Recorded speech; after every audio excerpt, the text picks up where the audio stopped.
seek refuge in Allah from the outcast shaitan. বিতাড়িত শয়তান থেকে আল্লাহর নিকট আশ্রয় প্রার্থনা করছি।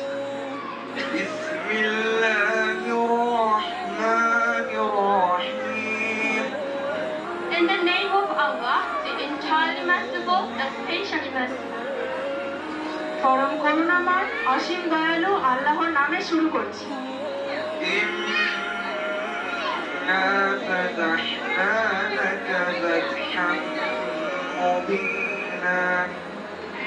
Indeed, we have given you, O Muhammad, a clear conquest. নিশ্চয়ই আমি আপনার জন্য এমন একটি ফয়সালা করে দিয়েছি যা সুস্পষ্ট। لِتَغْفِرَ لَكَ اللَّهُ مَا تَقَدَّمَ مِنْ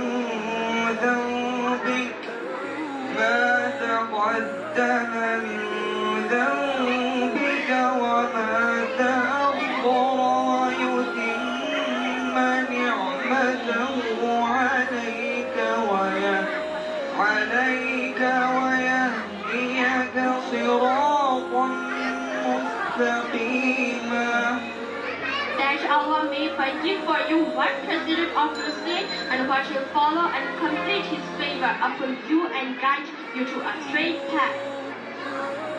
যাতে আল্লাহ আপনার অতীত ও ভবিষ্যৎ ত্রুটিসমূহ মার্জনা করে দেয় এবং আপনার প্রতি নিয়ামত পূর্ণ করে দেয় ও আপনাকে সরল পথে পরিচালিত করে।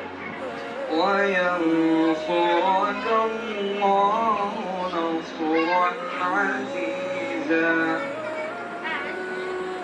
And Allah may aid you with a mighty victory. এবং আপনাকে দান করেন বলিষ্ঠ সাহায্য।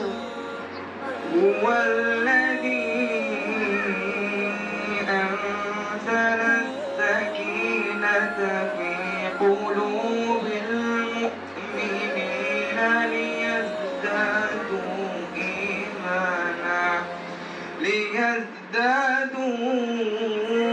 إِيمَانًا مَعَ إِيمَانِهِمْ وَلِلَّهِ جُنُودُ السَّمَاوَاتِ وَالْأَرْضِ وَكَانَ اللَّهُ عَلِيمًا حَكِيمًا. It is He who sent down tranquility into the hearts of the believers that they would increase in faith along with their faith. As to Allah belong the soldiers of the heavens and the earth, and ever is Allah knowing and wise. তিনি মুমিনদের উপর প্রশান্তি নাযিল করেন যাতে তাদের ঈমানের সাথে সাথে আরো ঈমান বেড়ে যায়। নবমণ্ডল ও ভূমণ্ডল বাহিনীসমূহ আল্লাহরই এবং আল্লাহ সর্বজ্ঞ প্রজ্ঞাময়। صدق الله العلي العظيم. Allah has spoken the truth. মহান আল্লাহ সত্য বলেছেন।